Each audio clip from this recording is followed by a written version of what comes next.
Sonic the Hedgehog is without a doubt one of the most popular video game franchises of all time. When Sonic 1 was first released for the Sega Genesis back in 1991, it was a national success, gaining praise from fans all around the world.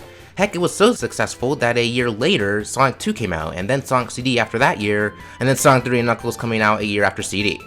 Sure enough, all these games got praised, with many Sonic fans claiming that Sonic 3 and Knuckles is the best Sonic game in the series. The 90s were basically Sonic's golden age. But then, it happened. The year was 1996, and Super Mario 64 had come out and basically set the formula for every future 3D game to date. And it wasn't just Mario making the transition, many other game franchises at that time were also in the midst of trying to become 3D as well. So naturally, Sonic also tried to make the 3D jump, but unlike everyone else, when Sonic's first 3D game, Sonic 3D Blast, came out, it was met with very mixed reviews from both critics and fans alike because of awkward controls and it being very slow compared to previous Sonic games beforehand. Despite the backlash though, Sega didn't give up, and a couple years later, in 1998, we finally got Sonic Adventure. This was the first true 3D Sonic game, and this was basically Sonic's version of Mario 64. This was the first true 3D Sonic game to be released, and unlike 3D Blast, many people enjoyed this game.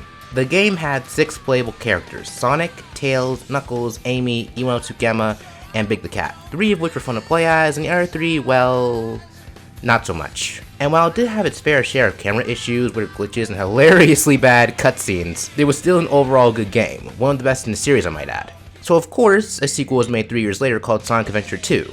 This game, while similar to SA1 however, still had some differences from the original though, such as Tails being in a mech now for some reason, and the radar for Knuckles' emerald hunting stages being nerfed tremendously.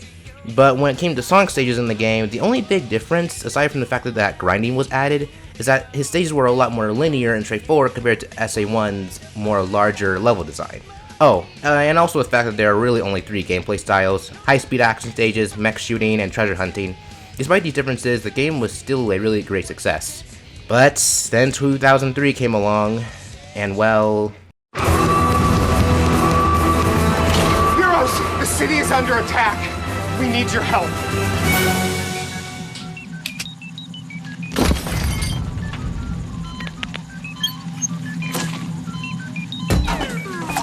It's time for some new heroes. Sonic Heroes. 12 heroes, 4 teams, 1 new game that never gets old. Premiering on Nintendo GameCube. Rated E for everyone.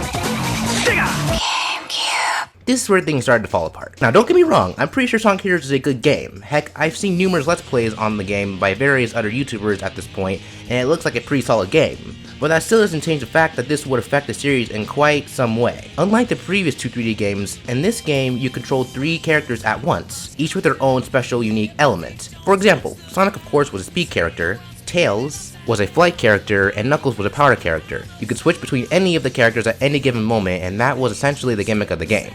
There were also 12 playable characters at the time. However, despite the large roster, all of their playstyles were essentially the same basically. This was a pretty drastic change compared to the previous Sonic games, and most people had pretty mixed feelings about this game. And the reason why I said earlier that it just gets worse from here is because it does. And this is where basically the dark age of Sonic and 3D Sonic games, just generally speaking, basically begun.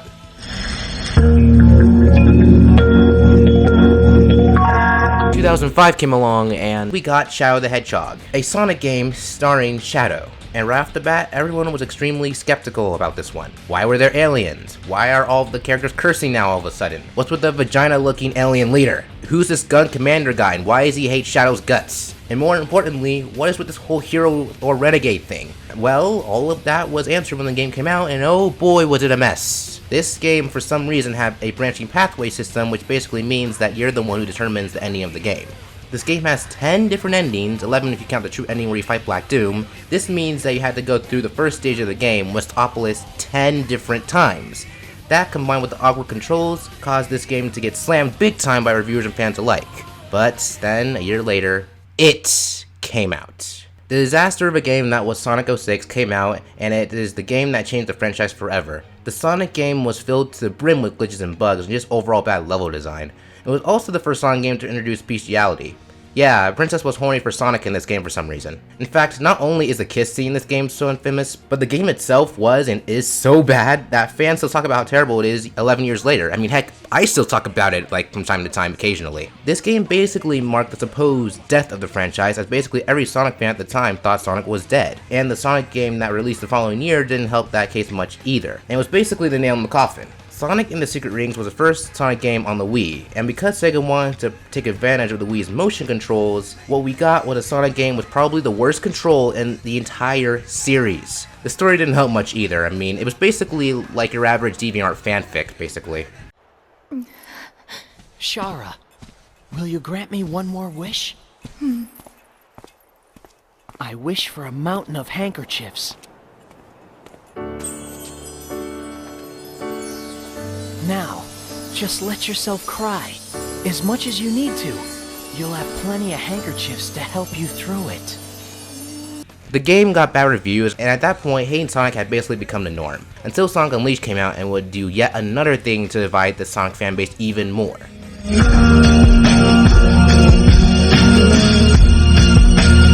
Sonic Unleashed was the first Sonic game to utilize the now used, and most popular in my opinion, boost formula. The boost is basically a move that allows Sonic to run extremely fast and is powered by rings. Not only can you use it to blast through enemies and other obstacles, but it also attracts rings to you, basically allowing you to boost indefinitely. This gameplay style, for me personally, is the best Sonic gameplay out there, because it really screams the thing that Sonic is known for, and that's going fast. The next few Sonic games continued to use this formula, and it finally looked like we had a good solid gameplay mechanic for 3D Sonic games, but then 2013 came and we got another Sonic game, but it didn't use the boost gameplay.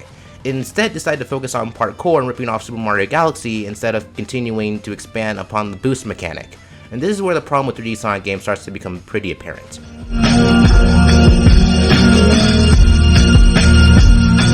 3D Sonic is always changing. Think about it. You have the adventure games, which featured all Sonic's moves at the time, just in 3D. Then Sonic Heroes came out and basically completely trashed that formula completely. Then Shadow the Hedgehog came, and Sonic team decided they wanted to add guns and cursing for some reason. And who could forget the hoverboard racing game that was Sonic Riders? Then there was the Sonic Storybook series, where in one game Sonic is in the world of the Arabian Nights and controls like crap, and in the other storybook game, Sonic and the Black Knight, Sonic has a talking sword. You see how all this can end up being a jumbled mess? Ultimately, the problem with this is that because each 3D Sonic game has basically different gameplay, it has divided the Sonic fanbase when it comes to what they consider to be a good 3D Sonic game.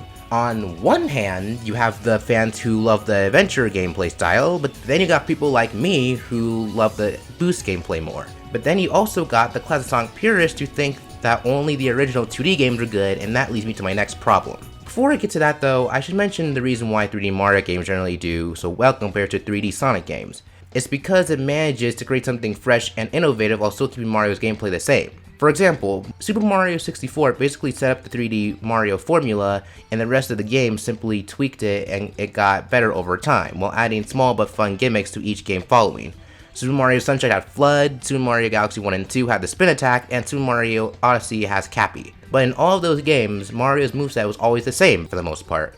So the Mario fanbase generally all have a solid idea on what makes a good 3D Mario game. Sonic unfortunately doesn't have that at all. But anyway, enough of that, on to my next point.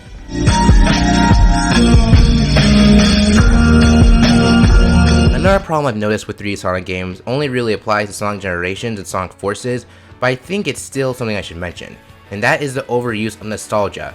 When Sonic Generations came out 6 years ago, I remember how hyped I was for the game at the time, because while all of the stages were returning stages, I was still really excited to replay them all in HD.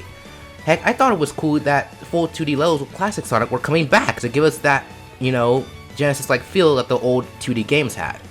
Even though Classic Sonic ended up portraying like crap, and while the story and game content may have been lacking, it was still an overall pretty good game.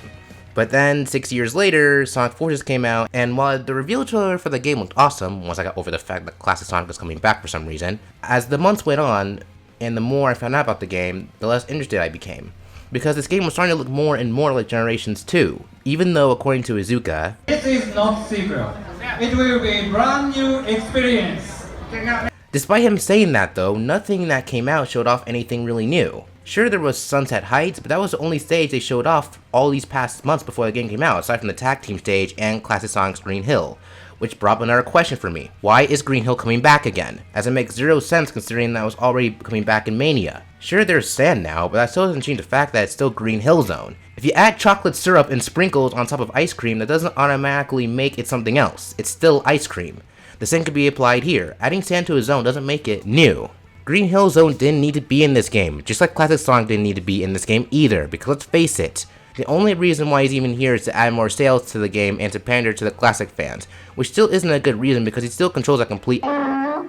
You literally could remove Classic Sonic from the game and nothing would change at all. The plot would be the same, the game would basically be the same, the only difference is that it would be slightly shorter than it already is because Classic Sonic isn't there, and that's for good reason. There's nothing wrong with incorporating Easter eggs to past games, or even adding a little bit of nostalgia here and there. I mean, heck, Mario Odyssey did it, and that game was amazing. But when you basically copy and paste the same ideas with only minor tweaks and weaken it on top of that, that's when it gets out of hand. Well, at the end of the day, all we can really do is hope that the next 3D Sonic game uses the boost formula like Forces did, except they hopefully will expand on it, and hopefully it won't be linear, and that'll have more playable characters that just aren't alternate versions of Sonic. Hopefully these issues will eventually become apparent to Sonic Team, and they can fix them, and hopefully, you know, they'll realize their mistakes. Thanks for watching this video. If you enjoyed, feel free to subscribe, and also follow me on Twitter. I post updates on basically how videos are going, and also memes too, so if you're in that type of stuff, feel free to follow me there. Almost at 200 followers, and yeah, thanks for watching everyone, take care.